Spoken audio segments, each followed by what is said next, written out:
हज़रत अली रज़ी अल्लाह अन्हु ने नमक के बारे में क्या फरमाया है कि नमक खाने से कौन से फवायद हासिल होते हैं, किस तरह से बीमारियों से बचा जाता है। और इसके साथ साथ आज की वीडियो में हम आपको बताएंगे कि नमक के इस्तेमाल के वो फवायद जो आपने पहले नहीं सुन रखे होंगे, जिन्हें सुनकर आप हैरान रह जाएंगे और आपकी मालूमात में हैरत अंगेज तौर पर एक इजाफा होगा। लेकिन इस वीडियो के आगाज से पहले आपसे इल्तमास है कि अगर आप हमारे चैनल पर नए हैं और आपने हमारा चैनल सब्सक्राइब नहीं किया तो हम आपसे इल्तमास करते हैं कि हमारा चैनल सब्सक्राइब कीजिए, साथ ही बेल आइकन पर क्लिक करें ताकि मजीद आने वाली वीडियोस जो हम वक्तन फवक्तन आपके लिए इस चैनल पर अपलोड करते हैं वो आपको वक्त पर मिलती रहे और आप उनसे मुस्तफीद होते रहें।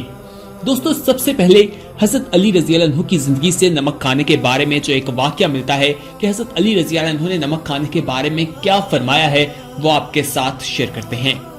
एक दफा का जिक्र है कि एक शख्स हज़रत अली रज़ी अल्लाह अन्हु की खिदमत में आया और कहने लगा, हज़रत अली रज़ी अल्लाह अन्हु मैं बीमारियों से बचना चाहता हूँ तो क्या करूँ।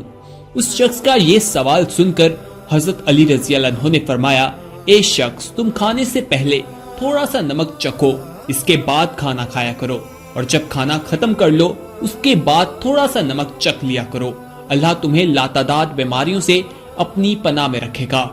और जब तुम घर से बाहर निकलो तो थोड़ा सा नमक चख लो, इसके बाद बाहर निकलो। अल्लाह तुम्हें हसद और नजर से अपनी पनाह में रखेगा, बेशक वो अपने बंदों पर रहम करने वाला है। ख़वातीन और हज़रात, इस वाक़े से मालूम होता है कि नमक के क्या फवायद हैं, नमक खाने से हम किस तरह बीमारियों से बच सकते हैं। हज़रत अली रज़ी अल्लाह अन्हु के पास उनका एक बहुत बड़ा खजाना मौजूद था और उनकी शख्सियत किसी तारुफ के लायक नहीं है। उनके पास जो इल्म का खजाना मौजूद था उसके मुतालिक हुज़ूर अकरम सल्लल्लाहु अलैहि वसल्लम ने भी फरमाया है कि अगर मैं इल्म का शहर हूँ तो अली इसका दरवाजा है। हुज़ूर अकरम सल्लल्लाहु अलैहि वसल्लम की तालीमात जो थी हज़रत अली रज़ी अल्लाह अन्हु ने उनसे सीखी थी और इस तरह वो उम्मत में आज तक चलती आ रही हैं। दोस्तों, आज की वीडियो में हम आपको नमक के ऐसे इस्तेमाल के बारे में भी बताएंगे जिसके बारे में आपने आज से पहले कभी नहीं सुन रखा होगा। लाजमी तौर पर यह आपके लिए हैरत अंगेज और मालूमात में इजाफे वाली चीज है, यानी कि आपकी मालूमात में एक हैरत अंगेज तौर पर इजाफा होने जा रहा है। आपको नमक के फवायद के बारे में बताते हैं कि नमक का क्या फायदा हो सकता है और नमक के फवायद किस तरह से हासिल किए जा सकते हैं। सबसे अहम बात यह है कि आम तौर पर हमारे घरों में मनफी तवानाइयों के पड़ाव की वजह से घर में लड़ाई झगड़े पैदा होते हैं, परेशानियां रहती हैं। आखिर ये मनफी तवानाई कहां से आती हैं, इनके बारे में भी आपको बताते हैं। घर में आने वाले रिश्तेदार, दोस्त या मिलने वाले अपने साथ मनफी तवानाई लेकर आते हैं, जिसकी वजह से घर का सुकून बर्बाद हो जाता है, घर में परेशानी आती है, घर में लड़ाई झगड़े भी होते हैं। अगर आप जानना चाहते हैं कि घर में तवानाई यानी कि मनफी तवानाई काम तो नहीं कर रही तो आपको इसका तरीका भी बताते हैं कि किस तरह से उस तरीके पर अमल करके आप ये पता लगा सकते हैं कि घर में मनफी तवानाई मौजूद है और अगर मौजूद है तो किस तरह से काम कर रही है और उसको किस तरह से रोका जा सकता है।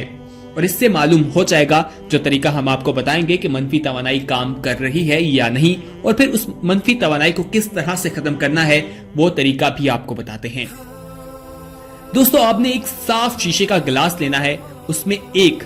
ढाई नमक डालें और उसमें पानी भर कर घर के उस हिस्से में रख दें जहां आप समझते हैं कि मनफी तवानाई ज्यादा है। गिलास को उस जगह पर 24 घंटे तक पड़ा रहने दें और बिल्कुल भी हिलाएं ना। अगर तो पानी शिफाफ रहे तो इसका मतलब है कि घर का यह हिस्सा क्लियर है, यानी कि यहाँ पर मनफी तवानाई मौजूद नहीं है। इसी तरह घर के किसी दूसरे हिस्से को जांचें जहां पर आपको लगता है कि यहाँ पर मनफी तवानाई मौजूद है, तो उसके लिए आपने यही करना है, एक गिलास लेना है जिसमें नमक को डालना है और उसके बाद उसमें पानी भर देना है। लेकिन अगर कहीं गिलास में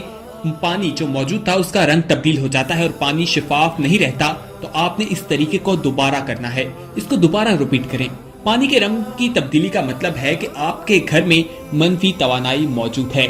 लिहाजा इबादत के जरिए आपने घर के इस हिस्से को साफ करना है। ये जो बुनियादी बात है बहुत अहमियत की हामिल है कि आपने किन तरीकों से अपने घर को साफ करना है, उन मनफी तवानाई को किस तरह से किस तरीके से खत्म करना है, ये भी हम आपको बताते हैं। और ये भी बताएंगे कि नबी अकरम सल्लल्लाहु अलैहि वसल्लम किस तरह मुख्तलिफ बीमारियों का इलाज करते थे। سب سے پہلے جو بات ہم آپ کو بتاتے ہیں کہ آپ اپنے گھر سے کس طرح سے ان منفی توانائی کو نکال سکتے ہیں، کس طرح سے ہم مختلف چیزوں کے بارے میں آپ کو بتائیں گے، لیکن سب سے پہلے آپ کو بتائیں کہ آپ کے گھر کے مختلف حصوں میں نمک جو ہے اسے رکھنا شروع کر دیں۔ یعنی کہ گھر کی مختلف حصوں میں جہاں آپ کو لگتا ہے کہ منفی توانائی موجود ہے، وہاں پر یہ گلاس میں پانی ڈال کر رکھیں، وہاں پر چیک کریں، اور اگر وہاں پر آپ کو لگتا ہے کہ منفی توانائی موجود ہے تو اس کے بعد آپ نے وہاں پر کیا کرنا ہے وہ آپ کو بتانے جا رہے ہیں کہ آپ گھر میں کسی منفی توانائی یا مثبت توانائی یعنی پوزیٹیو کی طرف جانا چاہتے ہیں، یعنی کہ منفی توانائی سے ایک مثبت توانائی پوزیٹیو انرجی کی طرف جانا چاہتے ہیں۔ اس کے بہت سے طریقے موجود ہیں،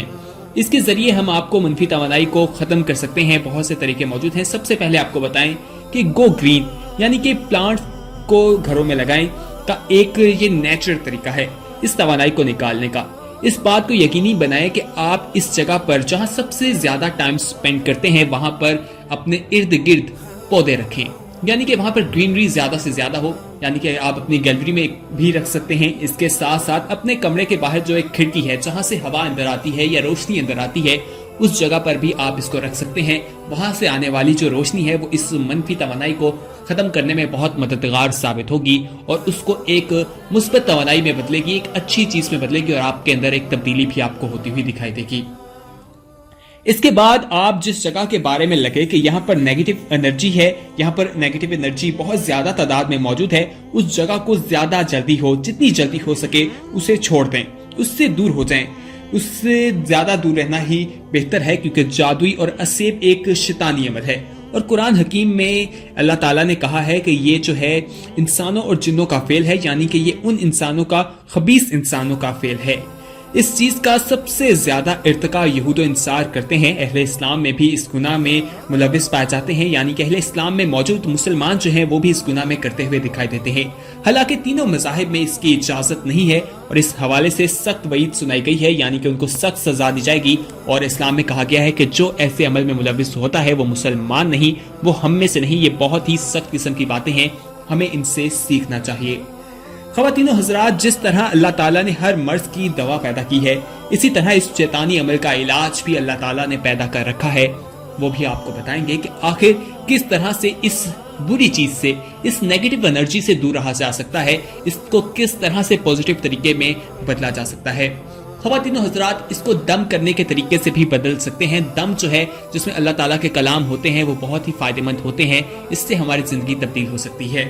سب سے پہلے آپ کو بتائیں کہ دم کرنے کے بھی 3 طریقے ہیں، وہ آپ کے ساتھ شیئر کرتے ہیں۔ سب سے پہلے دم کے لیے جو کلام ہے وہ اللہ تعالیٰ کا مسنون دعائیں ہونی چاہیے، اللہ تعالیٰ کا جو کلام ہے وہ ہونا چاہیے، کلام الہی ہونا چاہیے، اس سے ہمیں دم کرنا چاہیے، اس سے فائدہ ہوتا ہے، اور اللہ تعالیٰ نے ہر چیز کا علاج جو ہے اس کتاب قرآن مجید میں ہم سب تک پہنچایا ہے۔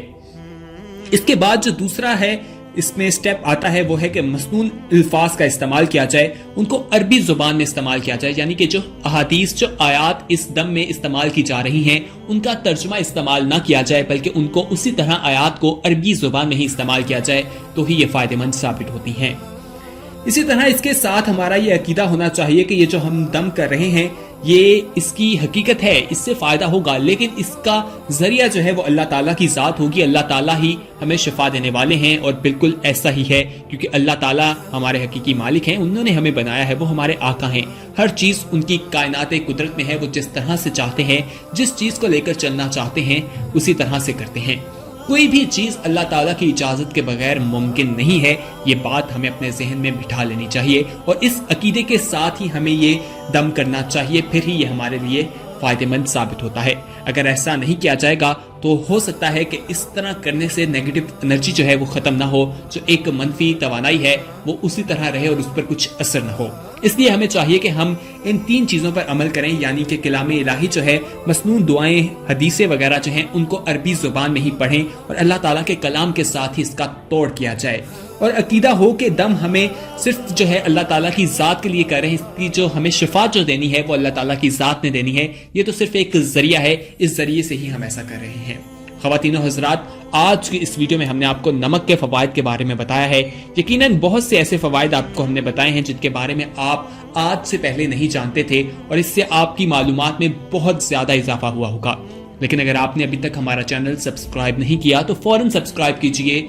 साथ ही बेल आइकन पर क्लिक करें ताकि मजीद आने वाली वीडियोस जो हम वक्तन फवक्तन आपके लिए इस चैनल पर अपलोड करते हैं वो आपको वक्त पर मिलती रहे और आप उनसे मुस्तफीद होते रहें। ख़वातीन हज़रात, हमारी वीडियोस को लाइक, कमेंट और शेयर करना ना भूलिएगा। कमेंट में आप हमें बता सकते हैं कि आप आने वाले वक्त में किस तरह की वीडियोस देखना पसंद करते हैं, कौन से ऐसे टॉपिक्स हैं जिनके बारे में हम मालूमात आपके साथ शेयर करें। नीचे कमेंट बॉक्स में लाजमी बताइएगा। अगली वीडियो तक के लिए हमें दीजिए इजाजत। अपना ख्याल रखिएगा। अल्लाह हाफिज।